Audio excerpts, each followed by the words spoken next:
رسوله الكريم أما بعد فأعوذ بالله من الشيطان الرجيم بسم الله الرحمن الرحيم وَإِذْ قَالَ عِيسَى ابْنُ مَرْيَمَ يَا بَنِي إِسْرَائِيلَ إِنِّي رَسُولُ اللَّهِ إِلَيْكُمْ مُصَدِّقًا لِمَا بَيْنَ يَدَيَّ مِنَ التَّوْرَاةِ وَمُبَشِّرًا بِرَسُولٍ يَأْتِي مِن بَعْدِي اسْمُهُ أَحْمَدُ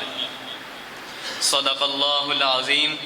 وصدق رسوله النبي الكريم الأمين الرؤوف الرحيم ونحن على ذلك لمن الشاهدين والشاكرين والحمد لله رب العالمين بلغ العلا بكماله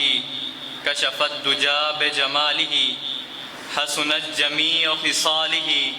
صلوا عليه وآله بعد از حمد و ثنا قابل صد عزت اللیک معزز سامعین دی مرتبت او مہمان دی وقار السلام علیکم ورحمۃ اللہ وبرکاتہ۔ اور آج مجھے جس عظیم موضوع پر لب کشائی کرنے کا موقع ملا ہے اس کا عنوان سخن ہے پہلی امتوں میں ذکر مصطفیٰ صلی اللہ علیہ وآلہ وسلم۔ معزز سامعین کرام، اللہ تبارک و تعالی نے اپنے قرآن مجید و فرقان حمید میں ارشاد فرمایا وَإِذْ قَالَ عِيسَى ابْنُ مَرْيَمَ يَا بَنِي إِسْرَائِيلَ إِنِّي رَسُولُ اللَّهِ إِلَيْكُمْ مُصَدِّقًا لِمَا بَيْنَ يَدَيَّ مِنَ التَّوْرَاةِ وَمُبَشِّرًا بِرَسُولٍ يَأْتِي مِن بَعْدِي اسْمُهُ أَحْمَدُ۔ اور یاد کرو جب عیسیٰ بن مریم نے کہا کہ اے بنی اسرائیل، بے شک میں تمہاری طرف اللہ کا رسول ہوں، اپنے سے پہلے کتاب توریت کی تصدیق کرتا ہوا اور ان رسول کی بشارت سناتا ہوا جو میرے بعد تشریف لائیں گے، ان کا نام احمد ہے۔ اس سے یہ پتہ چلتا ہے کہ نبی کریم صلی اللہ علیہ وآلہ وسلم کا ذکر اس امت میں نہیں بلکہ پہلی امتوں سے ہوتا چلا آ رہا ہے۔ معزز سامعین کرام، حضرت عیسیٰ علیہ السلام کی یہ بشارت دو باتوں کو متضمن ہے۔ نمبر ایک، جب حضرت عیسیٰ علیہ السلام نے اپنی قوم کو ہمارے نبی سیدنا رسول اللہ صلی اللہ علیہ وآلہ وسلم کی آمد کی تبلیغ کی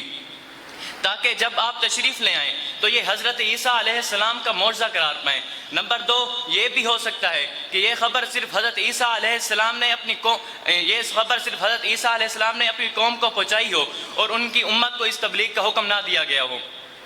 اور حدیث شریف میں موجود ہے کہ حضرت جبیر بن مطعم رضی اللہ تعالیٰ عنہ بیان کرتے ہیں کہ رسول اللہ صلی اللہ علیہ وآلہ وسلم نے فرمایا میرے 5 نام ہیں، میں محمد ہوں، میں احمد ہوں، میں ماہی ہوں، یعنی اللہ تبارک و تعالیٰ میرے سبب سے کفر کو مٹا دے گا۔ نمبر 4، میں حاشر ہوں، یعنی لوگوں کو میرے قدموں پر جمع کیا جائے گا۔ نمبر 5، میں عاقب ہوں، یعنی سب کے بعد آنے والا۔ اس سے یہ پتہ چلتا ہے کہ نبی کریم صلی اللہ علیہ وآلہ وسلم کا نام احمد بھی ہے کیونکہ آپ اللہ تبارک و تعالیٰ کی سب سے زیادہ حمد کرنے والے ہیں، اور آپ قیامت کے دن اپنے رب کی انہی کلمات سے حمد کریں گے جن کلمات سے اللہ تبارک و تعالیٰ کی حمد کسی نے نہیں کی ہوگی۔ سامعین کرام، قرآن مجید میں تو حضور کا ذکر ہے ہی ہے، لیکن موجودہ انجیل میں بھی اس حضور اکرم صلی اللہ علیہ وآلہ وسلم کی بشارت کا ذکر ہے۔ حضرت عیسیٰ علیہ السلام نے انجیل میں فرمایا کہ جب وہ مددگار آئے گا جن کو میں تمہارے پاس باپ کی طرف سے بھیجوں گا، یعنی روح حق جو باپ سے صادر ہوتا ہے، تو وہ میری گواہی دے گا۔ اور اسی کے متعلق حدیث شریف میں ہے کہ حضرت ابو ہریرہ رضی اللہ تعالیٰ عنہ بیان کرتے ہیں کہ رسول اللہ صلی اللہ علیہ وآلہ وسلم نے فرمایا کہ میں لوگوں کی بنسبت عیسیٰ ابن مریم کے زیادہ قریب ہوں، کیونکہ تمام انبیاء کرام علیہم السلام علاتی یعنی باپ شریک بھائی ہیں، اور میرے ان کے درمیان کوئی نبی نہیں ہے۔ اور انجیل میں دوسری جگہ حضرت عیسیٰ علیہ السلام نے فرمایا لیکن جب وہ یعنی روح حق آئے گا تو تم کو سچائی کی راہ دکھائے گا، اس لیے کہ وہ اپنی طرف سے نہ کہے گا بلکہ جو کچھ سنے گا وہ کہے گا۔ اور اسی کے متعلق قرآن مجید میں آیت موجود ہے وَمَا يَنطِقُ عَنِ الْهَوَىٰ إِنْ هُوَ إِلَّا وَحْيٌ يُوحَىٰ، اور وہ اپنی خواہش سے بات نہیں کرتے، ان کا فرمانا وہی ہوتا ہے جس کی ان کی طرف وحی کی جاتی ہے۔ نیز حضرت عیسیٰ علیہ السلام نے یہ بھی فرمایا کہ وہ تمہیں آئندہ کی خبریں دے گا۔ یہ پیشگوئی بھی سیدنا رسول اللہ صلی اللہ علیہ وآلہ وسلم کے ہی متعلق ہے، اور اس کی تائید حدیث میں موجود ہے کہ حضرت حذیفہ رضی اللہ تعالیٰ عنہ بیان کرتے ہیں کہ رسول اللہ صلی اللہ علیہ وآلہ وسلم ہمارے پاس ایک مقام پر تشریف فرما ہوئے اور انہوں نے قیامت تک ہونے والے تمام امور بیان فرما دیے۔ انہوں نے فرمایا جس نے ان کو یاد رکھا اس نے یاد رکھا، جس نے ان کو بھلا دیا اس نے بھلا دیا۔ اور جب حضرت عیسیٰ علیہ السلام کے حواری نے کہا کہ حضرت جس کا قصیدہ آپ بھی پڑھ رہے ہیں وہ کیا آپ سے بھی افضل ہوگا، تو حضرت عیسیٰ علیہ السلام نے کہا کہ تم افضل ہونے کی بات کرتے ہو، وہ تو اتنی عظمتوں کے حامل ہیں کہ اگر ان کے نعلین کے تسمے کھولنے کی سعادت عیسیٰ ابن مریم کو مل جائے تو یہ بھی مقدر کی بات ہے۔ مجھے بتائیں کہ ہم ان نبی کا ذکر نہ کریں، گلی گلی چراغاں نہ کریں، کہ ہم ان کے تذکروں کی خوشبو میں مست نہ ہو جائیں، کہ یہ کائنات کے اندر جتنا بھی چراغا ہے یہ سب آمنہ کے لال کے قدموں کا صدقہ ہے۔ اس کے بعد فرمایا پھر جب رسول واضح دلائل کے ساتھ آ گئے تو کافروں نے کہا یہ کھلا ہوا جادو ہے۔ اس سے دو قول مراد لیے جاتے ہیں۔ پہلا قول تو یہ ہے کہ اس سے مراد حضرت عیسیٰ علیہ السلام ہے کہ جب وہ کھلے ہوئے معجزات کے ساتھ آ گئے تو بنی اسرائیل نے ان کے متعلق کہا کہ یہ کھلا ہوا جادو ہے۔ دوسرا قول یہ ہے کہ جب حضرت عیسیٰ علیہ السلام کی بشارت کے مطابق سیدنا رسول اللہ صلی اللہ علیہ وآلہ وسلم تشریف لے آئے اور آپ نے اپنی نبوت پر دلائل و معجزات پیش کیے تو منکرین نے کہا یہ کھلا ہوا جادو ہے۔ بس قرآن مجید میں موجود ہے وَمَنْ أَظْلَمُ مِمَّنِ افْتَرَىٰ عَلَى اللَّهِ الْكَذِبَ وَهُوَ يُدْعَىٰ إِلَى الْإِسْلَامِ وَاللَّهُ لَا يَهْدِي الْقَوْمَ الظَّالِمِينَ۔ بس اس سے بڑا ظالم کون ہوگا جو جھوٹ بول کر اللہ تعالیٰ پر بہتان باندھے حالانکہ اس کو اسلام کی دعوت دی جاتی ہے اور اللہ تبارک و تعالیٰ ظالم لوگوں کو ہدایت نہیں دیتا۔ سامعین کرام، صحیفہ آدم علیہ السلام میں بھی ذکر مصطفیٰ صلی اللہ علیہ وآلہ وسلم موجود ہے۔ جب پہلی بار حضرت آدم علیہ السلام نے ساق عرش پر نگاہ ڈالی تو اس پر لکھا پایا لا الہ الا اللہ محمد رسول اللہ۔ تو حضرت آدم علیہ السلام فرماتے ہیں کہ میں نے عرض کی یا اللہ یہ محمد کون ہے؟ تو اللہ تبارک و تعالی نے فرمایا کہ یہ تمہاری اولاد میں سب سے افضل و اعلیٰ ہیں جن کے نام کا پہلا حرف میم میری صفت ملک سے ماخذ ہے، جن کے نام کا دوسرا حرف ہا میرے حلم سے لیا گیا ہے، جن کے نام کا تیسرا حرف میم میرے مجد و کرم سے لیا گیا ہے، جن کے نام کا آخری حرف یعنی دال میرے دین کی علامت ہے۔ میں اپنے ملک، حلم اور مجد اور دین کی قسم کھاتا ہوں جو میرے محبوب پر درود پڑے گا میں اسے جنت میں داخل کر دوں گا، اور جو میرے محبوب پر درود نہ پڑے گا اور ان کی اتباع نہ کرے گا میں اسے جنت میں داخل نہ ہونے دوں گا۔ اور ایک روایت ہے کہ حضرت آدم علیہ السلام کی توبہ جب حضور اکرم صلی اللہ علیہ وآلہ وسلم کے وسیلے سے قبول ہوئی تو آپ نے اپنے بیٹے حضرت شیس علیہ السلام کے پاس آئے اور فرمایا کہ اے میرے فرزند، جب تم میرے قائم مقام بنو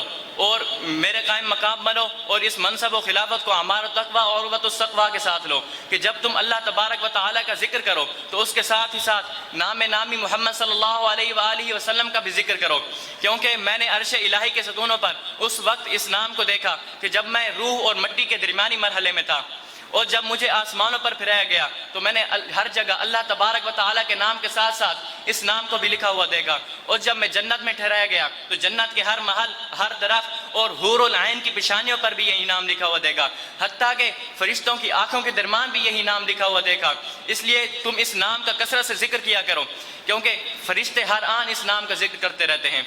سامعین کرام، اور جب حضرت نوح علیہ السلام نے 950 سال اپنی قوم کو تبلیغ کرتے رہے مگر اتنی محنت کے باوجود آپ علیہ السلام پر صرف 80 افراد ایمان لائے اور آپ اپنی قوم سے مایوس ہو گئے تو آپ نے اپنے رب کائنات سے دعا کی کہ رب لا تذر علی الارض من الکافرین دیارا، کہ اے میرے مولا اس زمین پر کسی کافر کو باقی نہ چھوڑ۔ تو اللہ تبارک و تعالی نے حضرت نوح علیہ السلام سے فرمایا، حضرت نوح علیہ السلام کو ایک کشتی بنانے کا حکم دیا اور فرمایا کہ اس کشتی کے 1,24,000 تختے تیار کیے جائیں اور ہر ایک تختے پر ہر ایک نبی کا نام لکھا جائے۔ تو جب تختے تیار ہو گئے تو حضرت نوح علیہ السلام نے حضرت جبرائیل علیہ السلام کی مدد سے تمام تختوں پر تمام انبیاء کرام علیہ السلام کا نام لکھا، اور جب دوسرے دن کام شروع کیا تو دیکھا تو تمام نام ماہ ہو چکے ہیں، تو آپ بہت فکر مند ہوئے اور آپ نے پھر دوسرے دن حضرت جبرائیل علیہ السلام کی مدد سے تمام تختوں پر ہر ایک نبی کا نام لکھا۔ تیسرے دن پھر جب کام شروع کیا تو دیکھا تو تمام نام ماہ ہو چکے ہیں، تو آپ نے رب کائنات سے دعا کی کہ اے میرے مولا کیا وجہ ہے کہ ہماری روزانہ کی محنت ضائع ہو جاتی ہے؟ تو اللہ تبارک و تعالی نے فرمایا کہ اس کام کا آغاز ہمارے نام سے کرو اور ختم میرے پیارے حبیب محمد مصطفیٰ صلی اللہ علیہ وآلہ وسلم کے نام پر کرو۔ تو اس طرح حضرت نوح علیہ السلام نے تعلیم خدا کے مطابق تمام انبیاء کرام علیہ الصلوۃ والسلام کے نام لکھنے شروع کیے، تو اس طرح یہ کشتی اللہ تبارک و تعالیٰ کی پناہ میں رہی اور شیطان کے تمام حربے ناکام ہوئے، اور جب آخر میں اس میں گرامی نام محمد مصطفیٰ صلی اللہ علیہ وآلہ وسلم لکھا تو غیب سے آواز آئی، یا نوح الا قد تمت سفینتک، یعنی اے نوح اب تمہاری کشتی مکمل ہوئی۔ سلام اس نور تے جس چوں ہوئے نور سب پیدا، زمین مست اوندی الفت وچ فلک بھی اس دا شیدا، اگر سرکار دے نا دا واسطہ آدم نہ دیندا، نہ آدم دی سنی جاندی نہ بجدا نو دا بیڑا، وما توفیق الا باللہ۔ سیر گلشن کون دیکھے دشت طیبہ